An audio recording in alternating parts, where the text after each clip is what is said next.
get my dad. My dad used to beat the shit out of us. He used to beat the shit out of us. And my daddy's 6'4". You can see him right now, he's a big dude. He's a big dude. You be in the store acting up on aisle 3, my daddy be on aisle 7, Stretch Armstrong. You find it there like, what the hell? I just want some cereal. Where my mama? Cause mamas give you anything, don't they? Come on, give it up for mommy. Yes. Give it up for mommy. Mommy works very hard. Very hard. Not to exclude daddy. Daddy pay all the bills. But mommy take care of you. She give you that chicken sandwich in the middle of the night. When daddy told you to take your bed. And what I didn't like when we were little is when we got in trouble and daddy say, you supposed to be home before it's dark. Or you ain't get no dinner. You think my fat went on? This heat wild, this heat bringing roaches out though. Like, the big roaches though? Like you ever had that encounter with one of the big ones? Not the little one, the big though. Like the big disrespect you as a human though. Like they not scared of your, you know what I'm saying? Every dude in here that seen one of the big roaches and got out his way though. Like just because he coming and he not scared of you, that scares you. You can't just kill them right. You know, they look like you can kill the little ones, you can just heal the toe. Heal the toe. The little one, you don't even gotta look at him, you ain't gotta worry about that big one though. You gotta be focused, you got one shot. When I fuck that shot up, now you in a fight. You know what I'm saying? Like I wasn't ready for this though, I ain't got the right shoes on. What's up, it's Mike P. Live on the Las Vegas Strip at the Luna Hookah Lounge. Mike P presents the Funny Team every Tuesday. It's Money Team Tuesdays, you already know. Got the #1 athlete in the world behind my movement. I mean, it is what it is. I mean, what's good, dog? Okay, so when did you know that you were funny? In the 8th grade. I used to get on the bus every day, right? With the same outfit on. My auntie had stole all my clothes, sold them to the dope man. She was on crack, so they used to bag on me every day, and I was a little at that point in time. So I started talking about everybody on the bus, and when I had the bus driver laughing, I knew I had something. And then I became like the funniest in Pasadena, and then that's when I really knew I was funny. But when it really set in on me is in high school. I had drama class, and the teacher would let me do stand-up. 15 minutes before the class let out, people used to ditch their 4th period to come watch me. That's when I knew I had it. Okay, so it was out of necessity that you were funny. Pain. Okay, pain, that's what I want to get to. Yes. So how much of your comedy is based in pain? All of it. I take whatever I feel and I make humor about it. A lot of that people are afraid to talk about, it's funny. Everything, I see humor in everything. You know what I mean? So Freddie Prinze at one time said that he couldn't hear the audience laugh anymore, and it kind of like drove him off the rails a little bit.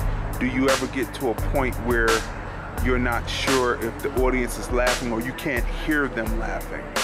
No, I'm aware of all my surroundings and what the I'm doing at all times. You know, as a comedian, you have to be able to look in the crowd, feel the energy, and to give back what you need to give back to get the response that you are actually looking for. You know what I'm saying?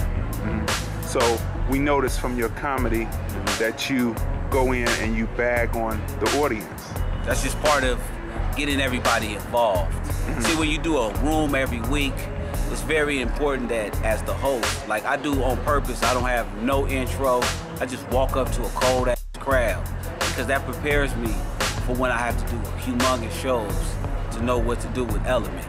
So this is like my gym. This is where I work out at. This is where I perfect the art of doing comedy, especially stand-up comedy.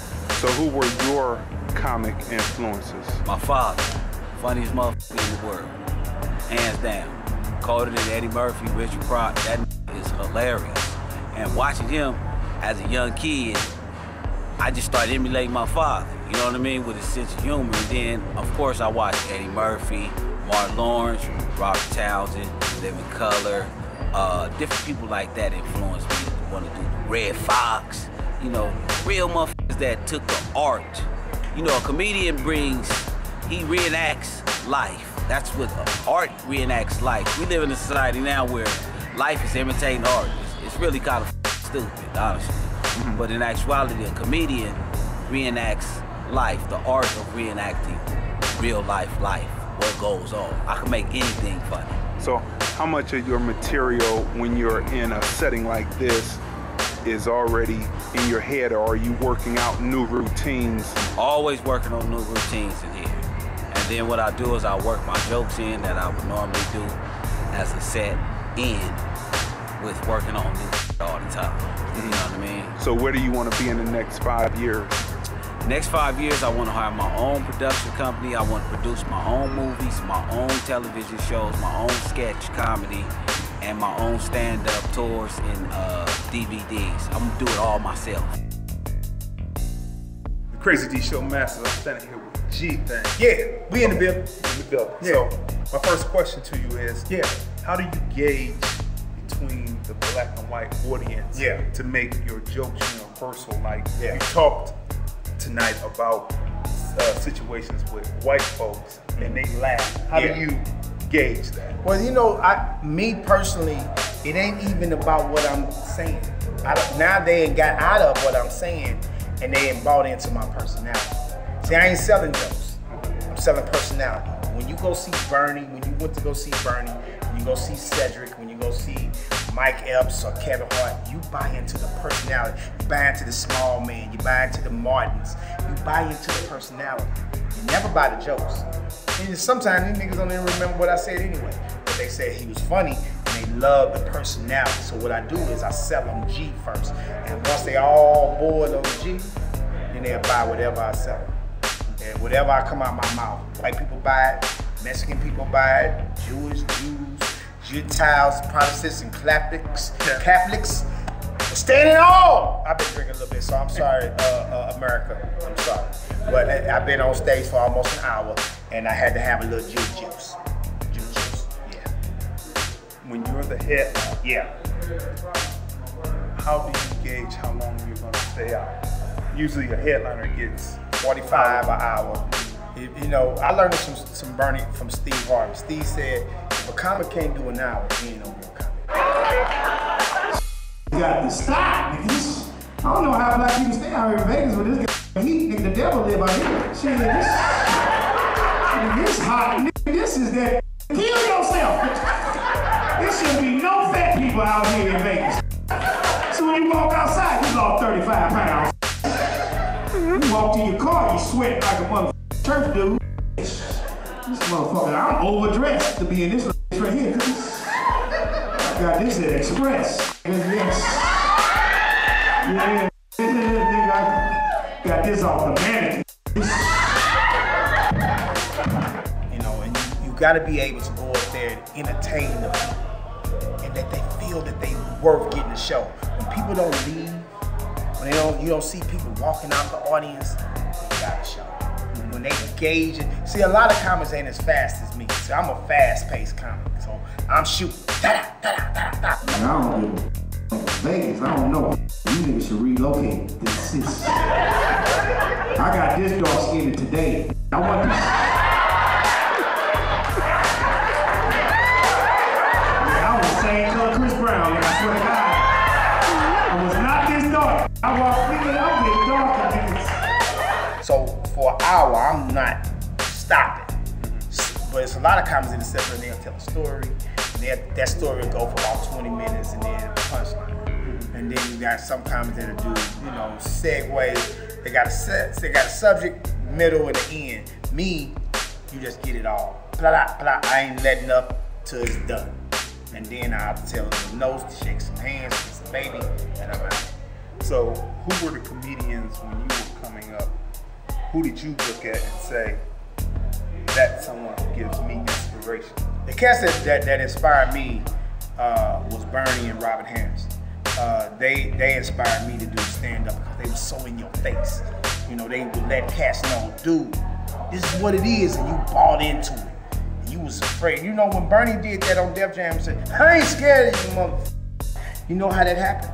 It was comics on Def Jam, they was bombing. The first 3 cats that went up before Bernie, they bombed on stage. So when Bernie came out to that New York audience and that Def Jam audience, he came out and said, I ain't scared of you, mother. And that was big in his set. And that's got the audience going crazy. Because Bernie, coming from Chicago, had on pants with his face on it and all that. And that was a comedy within itself. But when he came out and told them in New York, I ain't scared of you, he kicked it off. It was in your face. And right there, legend was born. Well, my man promoted the show. Good dude. I fucks with him. Yes, I fucks with him. Picked me up in the car, didn't have no air conditioning. My back sweating in my I swear to God, I felt like I was 12 years of swing. Then I thought I was Hollywood. Yeah. Is it fair and tell the up-and-coming comics people who want to do this, how much heart you have to keep on persevering? Oh my God. I mean, you can't never, I always say this, and I tweet, and I Instagram, and I Facebook this. I always say, if God wake you up in the morning to continue your dream and your hustle, you win it. If God wake you up in the morning to continue your dreams and your hustle, you win it. Never stop this. Never stop your dream. To anybody that's out there listening and hearing my voice, never stop your dream. And I've been in this game for a long time.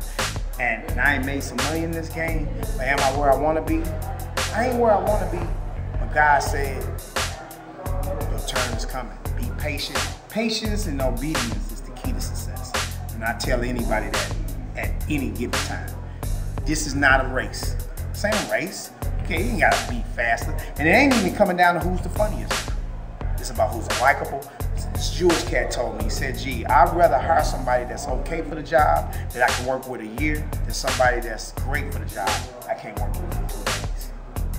So that's what it came down to. It's about networking and being likable. Will Smith said, gee, connect yourself with people with resources and you will always win. Connect yourself with people with resources and you will never be without a job. That's been my motto. So you heard it here. Yeah, you heard it. On the Crazy Dee show. Yes, but you connect yourself with resources, and you will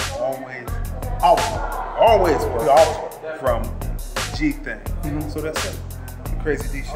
That's what we do in the Crazy Dee show. See, people think I be trying to be funny and fake. I try to date anybody. I give anybody a chance. But you don't invite the diva to your house and you got a 70-gallon cup this big. Come on, do you want some drink? You will never get you're no class, mother. You don't have a cup that big and you open a diva some water in that big mother. I want to ask the was it business? And then you wonder why I ain't with nobody and baby that mother crazy girl. I'm just telling you now. You're crazy. This heifer, she teased Diva for years. Oh, she just pinching Diva on it, just bad.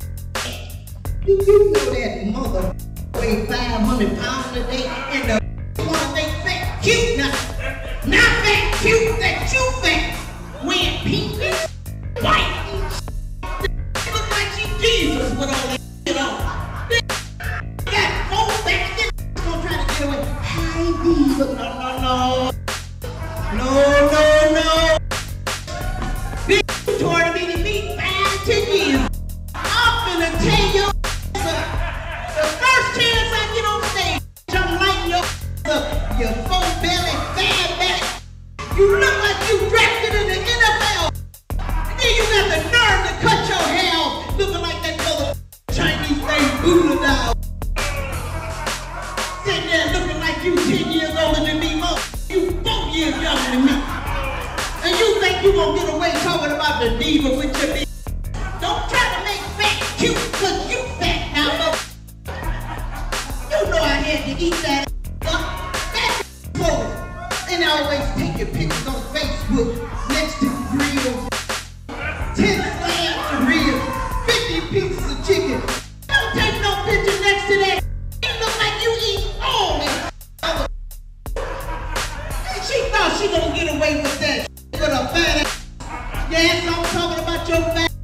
Detroit, you know who I'm talking about. And I ain't even got to say your name, you three-back. Don't never come for the Diva like that again. What was the first time? Was it a dare? Was it you just happened to be somewhere and you were at a club and someone said, get up there because you're funny? Tell that story. When did you first get up with a microphone and deliver your first comedy bit? I was at Baker's Keyboard Lounge in Detroit, Michigan. They had a talent show. This was 20 years ago, a little over 20 years. And it was a talent show for singers, rappers, and comedians. And I entered it for the first time.